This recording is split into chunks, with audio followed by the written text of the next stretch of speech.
Good evening. We are extremely pleased that you are here. It is nice to come together for the purpose of co-creating, is it not? As we are here as a group of creators, each of you with your individual creative mechanism, intending to add it unto a whole for the purpose of moving forward. Let us take a moment at the beginning and identify what it is you are wanting as a result of being here tonight. Be as general or as specific as you are wanting, but let us together apply the deliberate creative process. Let us get the ball rolling in the direction that is pleasing unto you. Esther has already had a little counsel with us earlier and has asked us to please not tear up any more money. She also has requested that we take segment of refreshments frequently, and so we intend to at the ending of each of the 45-minute segments. What would you like? Fun. Some fun? Motivation. You're wanting some encouragement toward what you already know you have, some motivation to achieve it, some increase in wanting. Specifically, what is it you are wanting when you say motivation? Well, over the last year, I know a lot of things now. Now I just want some more motivation or inspiration or whatever it takes to do the things that I know. What else are you wanting to throw in? Clarity. Some clarity? Clarity, yes. Clarity regarding some specific subjects? We'll leave it to you to bring those specifics forward. What else are you wanting? Fun, clarity, a kick in the pants, some direction. Inspiration. Some inspiration. Encouragement. Encouragement.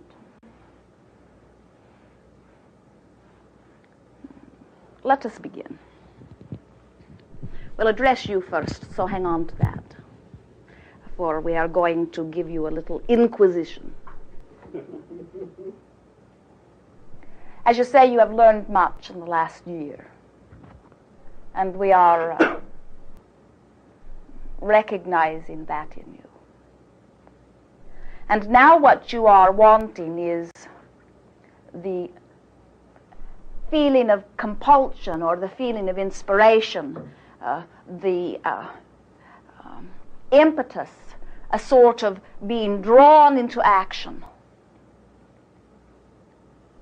What is the value of action in your experience?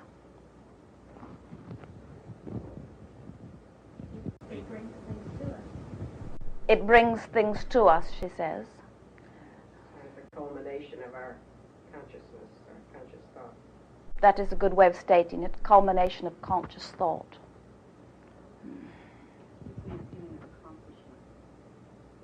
Makes you feel as if you are accomplishing. Good. We are wanting to hear from you what you think the value of action is, because it makes me feel good. Yeah. Good.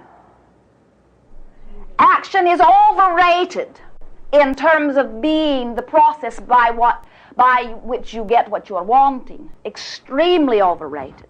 But it is extremely underrated in terms of the pleasure potential that it holds. In other words, action is fun. You like to act.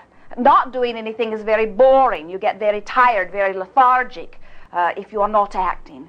Acting makes you feel productive, and that is a little bit misguided because there is really not very much production in action. Now, for most of the world, they would find that very startling, because if they can't envision somebody picking something up and putting it somewhere else, they can't imagine any progress at all. And surely that is action. But what we're wanting to guide you to an awareness of is that action, as you have clearly stated, is the culmination of a long process of thought. And the more thought that prepaves your action, then the easier and the smoother and the more satisfying the action is. There are two things that happen that keep you from feeling that impulse to act, that inspiration to act. One is not enough attention to what it is that you are wanting, just not enough attention so that it never really got going. The momentum isn't strong enough. And the other, and that which is usually the experience more often than not, is the offering of thoughts that contradict one another. And so you never get off the dime. You keep standing in the same place, wanting, but sabotaging with your own old patterns or habits of thought, you see.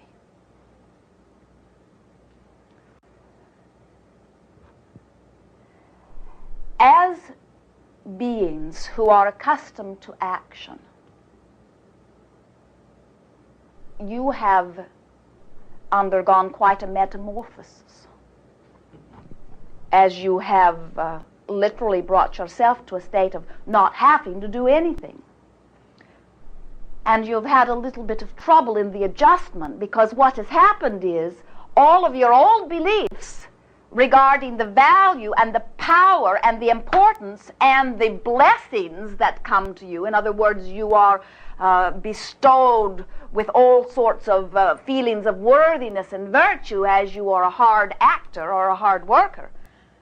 And so suddenly when you decide to start applying the laws of the universe and thinking yourself into whatever you are wanting, then what happens is some of those old beliefs of not being worthy, not having earned it, begin to come into play. And those are the contradicting thoughts that we believe that are keeping you from really feeling the power and the momentum.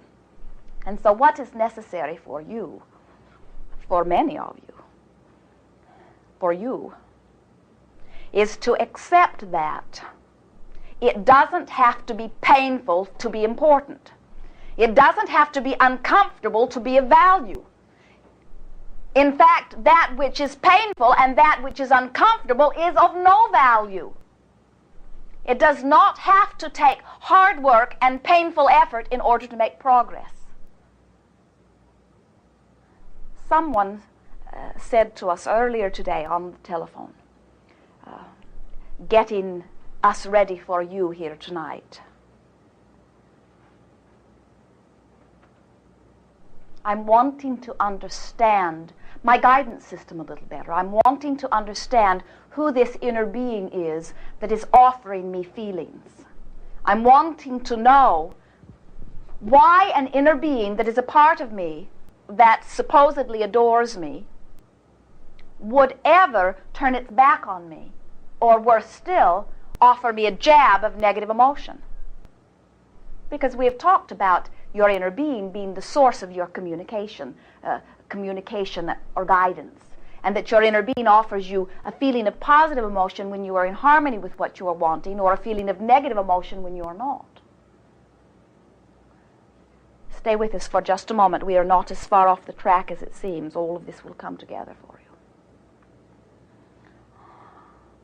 She said, why would my inner being offer me negative emotion? Shouldn't it be more of a team player? Shouldn't it be offering me encouragement all the way along the way instead of some negative emotion?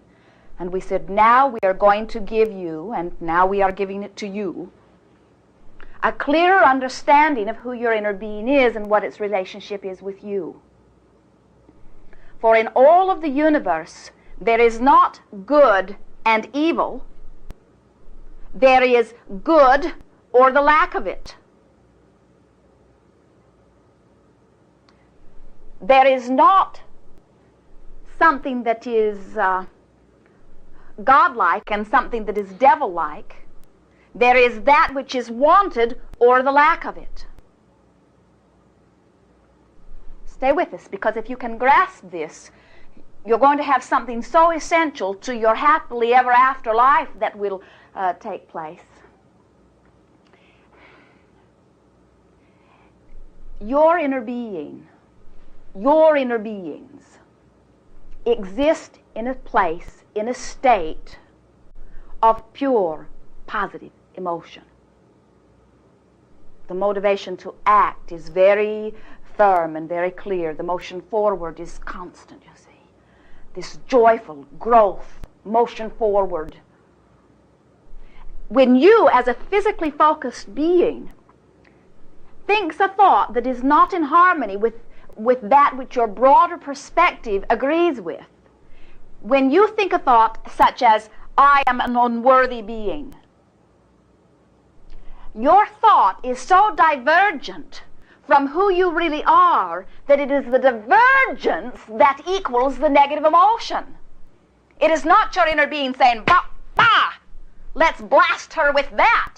Shame on you. Don't ever think that thought again. It'll jab you with this negative thought just so you won't do that again. That is not what it is. It is the divergence from who you really are that feels bad. And so if you are feeling unmotivated and bored and lethargic, that discomfort is your inner being's difference between who you are as an inner being and who you are currently choosing to be right here and now. You see how it is? We've been utilizing analogy about the sensors in your fingers cause you to not want to put your fingers into an open fire because it hurts, and so you want to withdraw from it. And we have been drawing a like analogy. We have a hard time understanding why you are willing to pull your fingers out of a flame, why you're not willing to change the thought that is bringing forth negative emotion. Because the negative emotion is showing you that you are diverging from that which you really want, or from that which is in harmony with that which you consider to be good for you, you see. And so what we are really wanting to emphasize with you here this evening is that what you really seek is not so much finding a specific physical thing to do and making it your life's work, or finding a specific philosophy and teaching it to the world whether they want it or not. But that which you are here to do, that which you are really here, your quest, that which is more important to you as a physical creature than anything else in all of your list of things that you want to be, do, or have, the most important thing is that you find yourself most often in the place of resonating harmoniously with who you are from within, which means nothing more than your work is to feel good. Your work is to get to that place where you feel best, which means think the thoughts that make you feel best. Now, what sorts of thoughts are you having during the day? We're going to guide this just a little bit because we're wanting to get right to the bottom of what brought forth your statement to begin, your initial statement of what you are wanting. What sorts of thoughts or feelings are you having predominantly through a day that relate to this subject? Well, I think that I'm coming to grips with one of my core beliefs. And one of my core beliefs that I never realized was that I thought that happiness was no problems, no responsibilities, just complete peace and nothing happening. And I'm realizing that that's not true, that means no growth, and that means you stagnate, and that I've always looked at anything that comes up as a problem as being a negative thing entirely and something to be avoided, or in other words, the perfect thing would be no problems. And I'm realizing now that that is boring, that we need challenges, and we need standing still and being in this.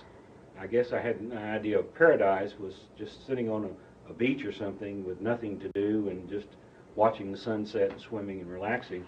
And that gets boring very quick. It is natural that that would be your idea of what is wanted, because you were experiencing such a pressure cooker life where there was so much responsibility and so much demand.